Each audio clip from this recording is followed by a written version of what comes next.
Where'd you go? We used to be kids, now I feel so grown. I miss being free to be me, not alone. I used to have friends, but we don't talk anymore. I guess that's on me, I got busy. I used to drink soda, now I switched to whiskey. I didn't want time to pass, but time is fast. I just wish you were more than memories.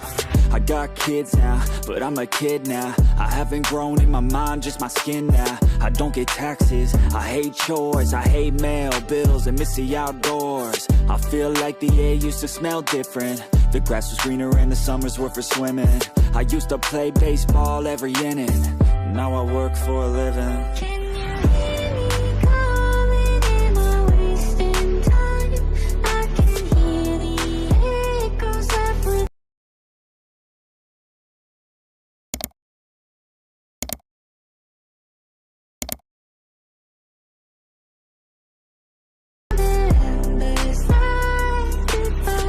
I watch more podcasts and hear less music. My brain feels different and I don't want to lose it. I try to stay healthy. So yun na mga boss, no, sa lahat ng mga nagtatanong magkano nga ba ang ganitong motorcycle, ito ay nagkakahalaga ng 42,000 kapag kinuha nyo ng cash, at syempre available din yan sa installment. Baka willing kayong kumuha ng hulugan, eh ipapakita ko na lang din dyan sa screen nyo kung magkano nga ba ang kanilang down payment, kanilang terms, at syempre yung rebate. So, sa tingin nyo, sulit nga ba ang ganitong motorcycle sa presyo niya? Para naman dun sa mga nakagamit na ng ganitong motorcycle, baka pwede nyo i-comment dyan sa comment section kung ano nga ba yung mga naging experience nyo. Ito na to. Ayos na. So, yun mga boss, no, sa lahat ng mga nagtatanong, magkano nga ba ang ganitong motorcycle? Ito ay nagkakahalaga ng 44,500 kapag kinuha nyo ng cash. At syempre, available din po yan sa installment. Ilalagay ko sa screen nyo para at least meron tayong reference kapag kinuha nyo ng hulugan. So, sa tingin nyo, sulit nga ba ang presyo niya ngayong 2025? Comment nyo naman yan, at para sa mga nakagamit na ng ganitong motorcycle, baka pwede nyo i-share din sa comment section. Ano nga ba yung mga naging experience nyo sa motorcycle na to? Ayos na ayos yan. So, yun mga best, no, nakita na rin natin at marami nagre-request ng walk around na to. Itong Rusi Blade 125. Ngayon ko lang din nakita to. Available po yan dito sa may Malolos branch ng Rusi. Okay, ano bang meron dito sa motorcycle na to? Inspire lang naman siya sa Smash Legendary. Okay, dun siya inspire. Alam niyo naman yan kung anong sinasabi ko. So, yun na nga, ngayong 2025, ngayon na lang ulit tayo makakapag-update nitong Microbike EXC 110 version 2. And tingnan nyo naman, wave type yung datingan niya, underbone, mura, matipid, pero carb type pa rin naman to kung hindi ka naman maselan. Pero ayan, sa forma niya, tingnan nyo naman, di ba? Pogi din ang isang to eh. Meron din siyang ibubaba. So yun na nga, sa forma, kita nyo naman, underbone, talagang pwedeng pang business type. Pwede nyo rin tong, may mga gumagawa din nun, nalagyan nila ng sidecar yung mga ganitong motorcycle. Depende talaga yun sa purpose natin. Kung bibili tayo ng motor, kailangan meron tayong purpose at kung para saan natin gagamitin. Hindi yung parang pangyabang lang, di ba? Kailangan may purpose lagi lahat kung bakit natin binibili ang isang bagay. Yun lang naman, yun lang yung natutunan natin, di ba? So, ayan, sa kanyang headlight, meron tayo ritong LED. Kita nyo ba? Ayan, naka-LED na yan. May park light din tayo rito. Signal light niya is bulb type pa rin to. Ayan, so meron din tayo ritong maporma din. Maangas din yung datingan niya, lalo dito. So meron din yung MMC na sticker na 3D. Ayan, pero sana dito maglagay sila ng talagang emblem ng Microbike na logo nila. Ayan, medyo maalikabok lang kasi nasa kalsada tayo. So matte finish, kita natin yung mga shadow rito, and then yung lining. Then dito naman side mirror yung nilalagay. So minimalist lang din yung ating mga decals. Meron tayo ditong white and gray. Dito naman yung EXC, and then dito naman sa side minimalist lang din. Tapos meron tayong Microbike, and then yung pangalan niya na EXC 110 version 2. Ayan. So meron pala ritong 3 bolts. Yung iba nilalagyan to ng basket sa harap. Meron namang nabibili nun. Alam ko sa Shopee or Lazada merong nabibili na ganon. So baka trip nyo maglagay ng basket sa harap para in case na mamalengke kayo, meron kayong lagayan, 'di ba? So sa kanyang front fender, malaki din eh. Tapos maporma din, may lining din siyang ganyan, no. And then mataas din yung clearance niya dito. Tapos mahaba din extension, may reflector, side by side, naka-telescopic fork, maganda yung paint job. Yun o, sumasabay. So naka wired spoke tayo rito. Ang kanyang size is 2.5 by 17, tube type pa rin naman to. And then dito naman sa side, meron tayo ritong single disc brake, and then naka dual pad caliper tayo rito. So sa kanyang headlight, mapapansin natin LED na yung ating headlight dito. Yan, maganda na yung upgrade para dito. Yung forma niya, alam naman natin kung saan talaga siya formado, no? May mga lining din tayo rito, may mga pakanto na design. Pagbaba natin, may Rusi.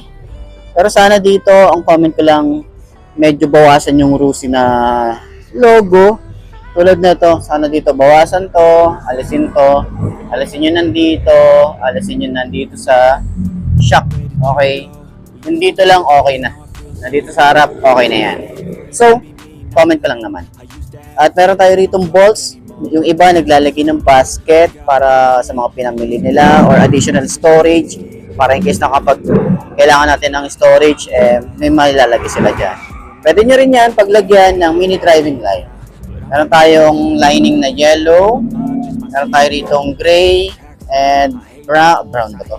Gray, yan, dark gray, and then yung kanyang signal light is halogen bulb. Ayan, may mga patulis tayo na design. Yung kanyang fender, bulky and flexible. May extension tayo na matte finish na kulay black, and then telescopic fork na may roost dito na sticker. Mugs natin dito. Naka-tube type pa rin naman tayo rito at yung size dito ay 2.5 by 17. Sa kanya namang disc brake, meron tayong single disc brake. Ayan, meron tayong dual pad caliper. Naka-air-cooled din ang isang to. Yung design nga pala dito sa gilid, may Rusi, may kulay yellow, gray, dark gray. Ayan.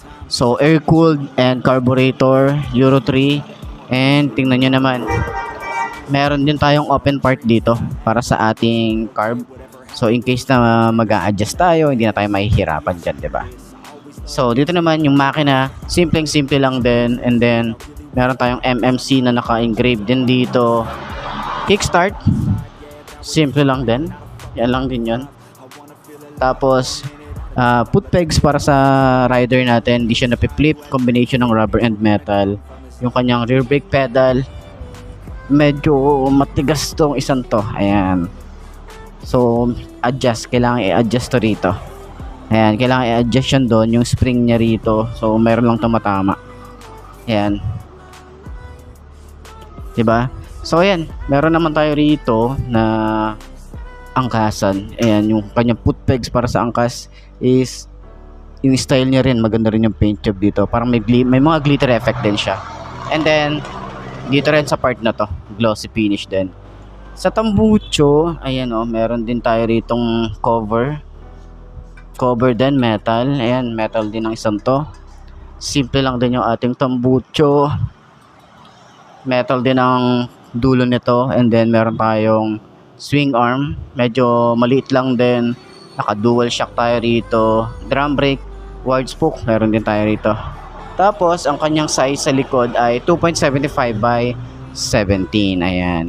So, dito sa side is yung Microbike EXC110 version 2. Ayan. So, dito naman sa harap, pwede tayo rito maglagay ng bracket. Diba? May mga nabibiling ganon. Tapos, pwede natin paglagay ng gamit. Ayan. Total naman, meron tayo ritong utility hook. And then, meron din tayo ritong USB charging port. Ayan, so sa mga mahabang biyahe, pwede tayo mag-charge.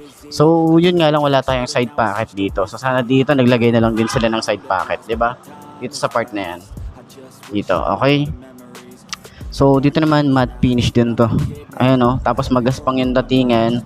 May mga style siya rito na pag ganyan. So, ma-appreciate mo yung mga ganyang design na. So, sa upuan, sobrang lambot din ang upuan niya hanggang dito sa OBR natin.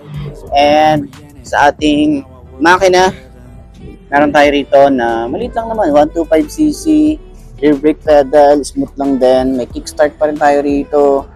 Foot pegs para sa rider, hindi siya napiplit. May bracket siya na ganito. Ito combination ng rubber and metal. Dito naman, meron tayong butas para in case na kung gusto nyo mag-adjust ng carb, pwede yan. Okay, foot pegs naman para sa rider, sa angkas. Ito ay combination din ng rubber and metal. Ayan, malaki din, malapad. Ito alloy, ganda yung finish, naka glossy gray. And dito naman sa side, yung ating blade 125. Ayan, maganda rin yung decals dito. Bagay na bagay yung decals niya. White nga pala yung harap, black nga pala yung likod. Ayan. So naka dual shock tayo rito, hindi siya adjustable. Medyo maliit lang yung ating swing arm. Naka drum brake tayo dito sa likod. Meron tayo ritong size na, ano size na ito? 2.75 by 17, tube type pa rin naman yan. Forma ng ating tambucho, meron tayong cover na metal. Simple lang yung ating pinaka-tambucho. Ayan. So sa kanyang panel gauge, meron tayo rito na analog type. Ayan yung itsura, meron tayong speedometer, odometer, signal light, isang blink lang, neutral 1 to 4, naka-high beam, fuel gauge, and sa mga switches naman natin dito, simple lang, ordinary plastic na ginagamit ni Rusi. Meron tayo rito park light, headlight, ayan, electric starter, lever, yan, medyo manipis lang, smooth naman. Yung grip natin dito, makapit din naman siya. Throttle niya is sobrang babaw lang din. Sa side naman, meron tayong high and low, signal light, busina, and then choke. Yan, semi-automatic ang isang to. And then may mga stitches din tayo rito. Yan, meron din tayong compartment, wala tayong dito, helmet hook.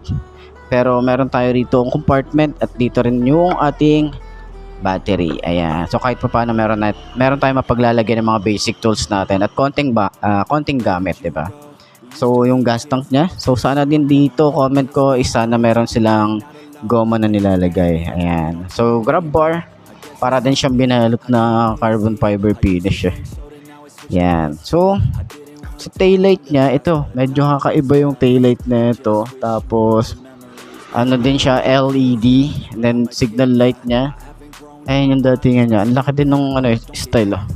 Kakaiba din. Plate light, meron tayo rito. Malapad din yung ating fender. Ayan yung style niya. And meron tayo rito chain cover. Sprocket size. Anong size na ito? Is 3060. Ayan.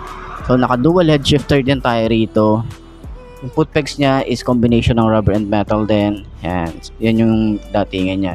So, meron tayo rito sa side na hazard, utility hook, yun nga. Tapos, ignition natin dito, simple lang. And then yung susi.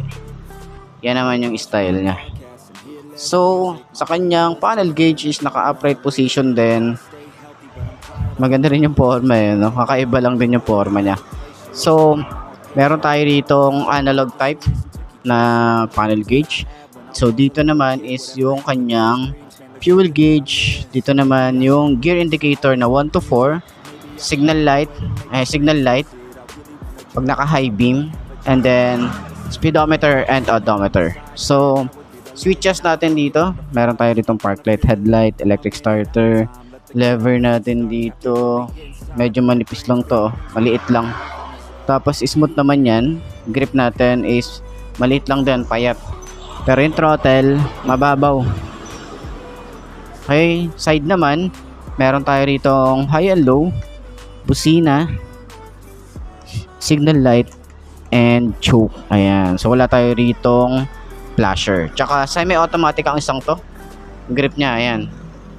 So, sakyan naman natin ang isang to kung abot ba ng 5'2" na kagaya ko ang ganitong motorcycle. Alamin na rin natin kung magkano to.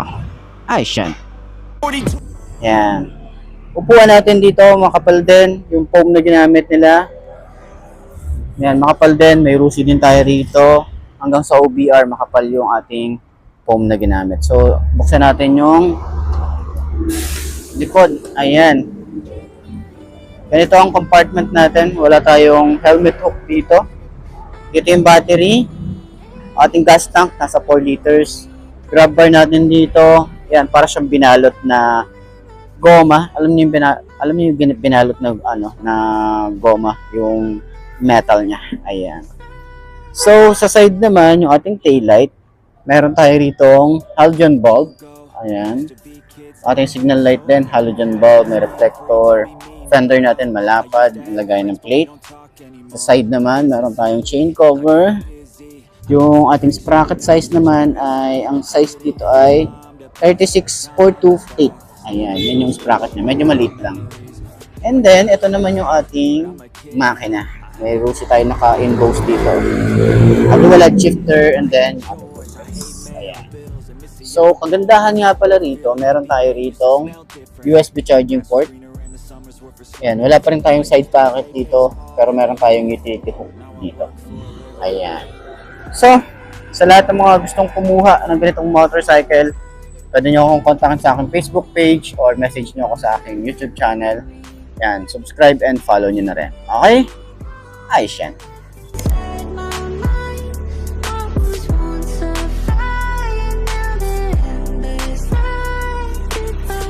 I watch more podcasts and hear less music. My brain feels different and I don't wanna lose it. I try to stay healthy but I'm tired all the time, cause there's too much on my mind. Got into meditation, just try to be more patient. Find a passion, a purpose, a reason to keep chasing all the